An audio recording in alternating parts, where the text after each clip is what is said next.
नमस्कार। सरस्वती शिक्षा समिति पाली क्लास 7 सब्जेक्ट साइंस चैप्टर 9 मृदा।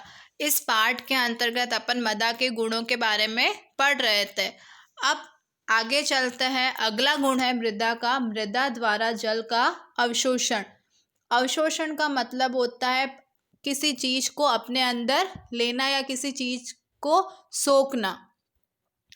तो हम इसे एक गतिविधि से समझेंगे कि मृदा जल का अवशोषण कैसे करती है। इससे पहले अपन ने पढ़ा था, गतिविधि से समझा था कि मृदा क्या करती है, जल को बाहर निकालती है, जिससे जल को बाहर निकालेगी जिससे कि मृदा क्या हो जाती है, शुष्क हो जाती है। अब हमें ये समझना है कि मृदा जल का अवशोषण करती है या नहीं। आपने अपने घरों में जब गमलों में पानी डाला है तो आप देखते हैं कि कुछ समय के लिए गमले की जो ऊपरी परत होती है मिट्टी की, उसके ऊपर पानी रहता है। पर अगर थोड़े समय बाद में आप उसे देखोगे तो आप क्या देखते हो, जो गमले के अंदर जो मृदा है, मिट्टी, वो क्या करती है, पूरा पानी सोख लेती है। तो हम इसे एक और गतिविधि से समझने की कोशिश करेंगे। चित्र के अनुसार हम क्या लेंगे, 2 बीकर लेंगे। अब एक बीकर में हम पानी डालेंगे और एक बीकर को हम क्या करेंगे, खाली रखेंगे। अब हम क्या लेंगे, एक कीप लेंगे, एक फिल्टर पेपर या फिर कागज का टुकड़ा लेंगे और पानी डालने के लिए क्या करेंगे, एक ड्रॉपर लेंगे। अब हमने पहले क्या सुना कि हम 2 बीकर लेंगे, 2 बीकर में से एक बीकर को तो हम खाली रखेंगे जिसके ऊपर हम क्या लगाएंगे, चित्र के अनुसार कीप लगाएंगे। और एक बीकर में हम क्या डालेंगे, कुछ मात्रा में पानी डालेंगे। मान लीजिए अपन ने 50 ml पानी उस बीकर के अंदर डाला है।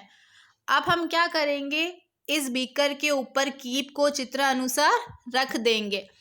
अब हम इसमें फिल्टर पेपर कौन की आकृति देके, शंकु की आकृति देकर लगा देंगे। अगर आपके पास में फिल्टर पेपर नहीं है तो आप अखबार का टुकड़ा भी ले सकते हैं। चित्र के अनुसार हम उसे लगा देंगे।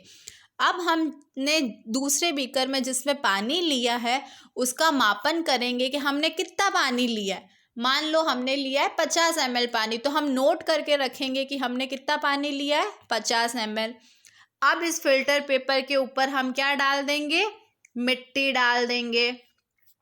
अब धीरे धीरे ड्रॉपर की सहायता से हम क्या करेंगे, उस मिट्टी पर पानी डालेंगे। मिट्टी की एक ही जगह पे नहीं, हमें चारों जगह पर पानी डालते रहना है और तब तक हमें उसके अंदर पानी डालते रहना है जब तक कि पानी नीचे आने न लग जाए। जब आपका पानी नीचे आने लग जाता है तब आपको रुक जाना है और आपने जिस बीकर में से आप पानी डाल रहे थे उस बीकर का मान नोट करना है कि कितना पानी अब बचा है।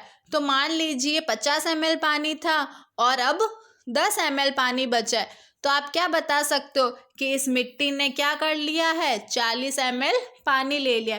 सीधा सा है, हम 50 में से क्या कर देंगे, 40 ml माइनस कर देंगे तो हमारे पास में क्या आ जाएगा, 10 ml पानी बचेगा। 10 ml पानी बचा है तो हम बता सकते हैं कि इसमें कितना पानी गया है, 40 ml गया। अब आप इसका पता कैसे लगाओगे कि 40 ml है, तो आप क्या करोगे, 50 में से 10 को माइनस कर दोगे तो पीछे क्या बचेगा आपके, 40 ml। तो हमें इससे पता चल जाता है कि मृदा ने कितना पानी अवशोषित किया। तो मृदा ने 40 ml पानी अवशोषित किया है। अब हम इसे आगे सूत्र के माध्यम से समझने की कोशिश करते हैं। तो हमें इस गति से ये समझ में आता है कि मिट्टी क्या करती है, मृदा क्या करती है, जल का अवशोषण करती है। अब मैंने आपको निकालना बताया कि मृदा ने कितना अवशोषण किया है, तो जितना पानी हमने बीकर में लिया था, कितना लिया था, 50 ml। अब पीछे कितना बच गया हमारे पास में, 10 ml। तो हमें अगर पता नहीं है कि मृदा ने कितना पानी अवशोषित किया है तो हम क्या करेंगे, 50 में से 10 को माइनस कर देंगे तो हमें पता चल जाएगा कि 40 ml। अब हम इसे सूत्र से समझने की कोशिश करते हैं और इसका प्रतिशत कैसे ज्ञात होता है उसे समझते हैं। मान लीजिए कि मृदा का द्रव्यमान कितना है, 50 ग्राम है। हमने 50 ग्राम क्या लिया है, मिट्टी लिए, मृदा लिए।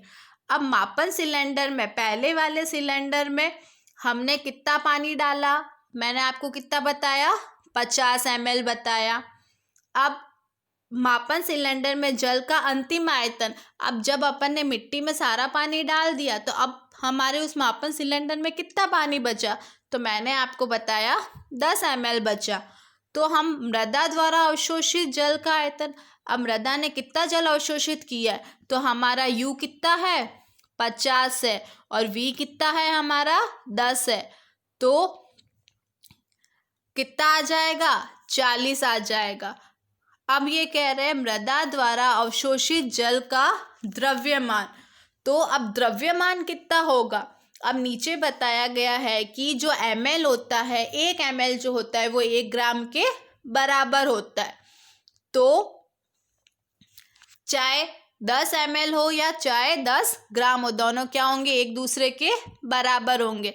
तो मृदा हमको ये समझ में आ रहा है कि मृदा द्वारा अवशोषित जल कितना है, 40 है। तो वो पानी चाहे 10 ml हो या 10 ग्राम हो, दोनों क्या है, एक दूसरे के बराबर है। तो अब प्रतिशत ज्ञात करना होगा, तो क्या करेंगे हम, जो मृदा द्वारा जल का द्रव्यमान है अवशोषित जल का, वो ऊपर आ जाएगा, बट्टा क्या हो जाएगा, मृदा का द्रव्यमान भार। मृदा का द्रव्यमान भार कितना है आपका, 50 × 100। तो हमारा U - V, अगर हम 50 - V बट्टा 50 × 100 करें तो हमारा U तो कितना है, 50, और V हमारा कितना है, 10। तो पीछे कितना आ गया, 50 में से अगर 10 माइनस करेंगे तो 40 आ जाएगा। तो अब 0 से 0 कट गया, 5 से अगर 10 काटेंगे तो 2 बार, और 2 को अगर 40 से गुणा करेंगे तो आ जाएगा 80%। तो हम कह सकते हैं कि अवशोषित जल का प्रतिशत कितना है, 80% है। तो मृदा ने कितना जल अवशोषित किया, 80% जल अवशोषित किया। आगे चलते हैं, मृदा व फसलें।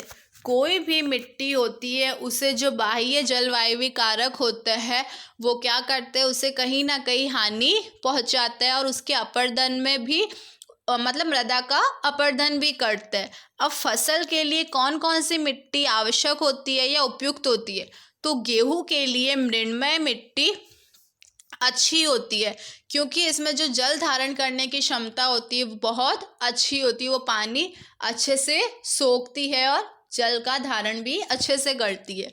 फिर चना, मसूर व अन्य दाल के लिए दुमटी मिट्टी उपयोग में आती है, क्योंकि इसमें जल निकासी आसानी से हो जाती है। अगर पानी ज़्यादा है तो ये मिट्टी क्या कर देती है, जल को अपने से बाहर निकाल देती है। फिर कपास के लिए बलुई दोमट मिट्टी आवश्यक होती है, क्योंकि अपन ने पढ़ा है दुमटी मिट्टी क्या करती है, दोमट मिट्टी जल निकासी में सहायता करती है। इस पाठ का आखिरी टॉपिक है मृदा अपर्दन। मृदा अपर्दन का मतलब होता है मिट्टी को हानि पहुंचाना।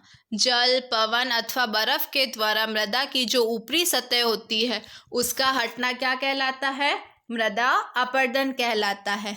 पादप की जड़ें मृदा को मजबूती से बांधे रखती है। पेड़ पौधे होते हैं जो उसकी जड़ें होती है वो क्या करती है, मिट्टी को बांध के रखती है, पकड़ के रखती है। तो जब पेड़ पौधे नहीं होते तो जड़ें भी नहीं होगी, तो उससे क्या हो जाएगा, मिट्टी है वो ढीली हो जाएगी, एक दूसरे मतलब बिखर जाएगी। इससे ये पवन और प्रवाली ढाल के साथ में बह जाती है। मतलब ऊपर से अगर जल आ रहा होता है, प्रवाही जल, तो उसके साथ है या हवा के साथ क्या हो जाती है, बह जाती है और उड़ जाती है। मृदा का अपर्दन मरुस्थल अथवा बंजर भूमि जैसे स्थानों पर अधिक होता है। अब मृदा का अपर्दन कहाँ होता है, मरुस्थल, क्योंकि वहाँ पे पेड़ पौधे बहुत कम होते हैं। और जो बंजर भूमि होती है, जो ज़्यादा उपयोगी नहीं होती है, वहाँ पर इसका अपर्दन ज़्यादा होता है, जहाँ की सतह पर बहुत कम अथवा कोई वनस्पति नहीं होती है।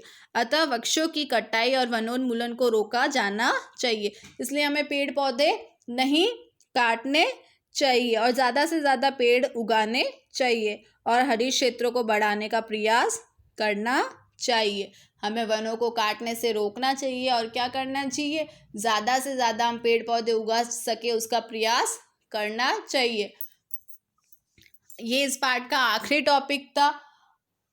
अब इस पार्ट के जो प्रश्न उत्तर है वो अगली वीडियो में या अगले PDF में आपको दे दिए जाएंगे। धन्यवाद।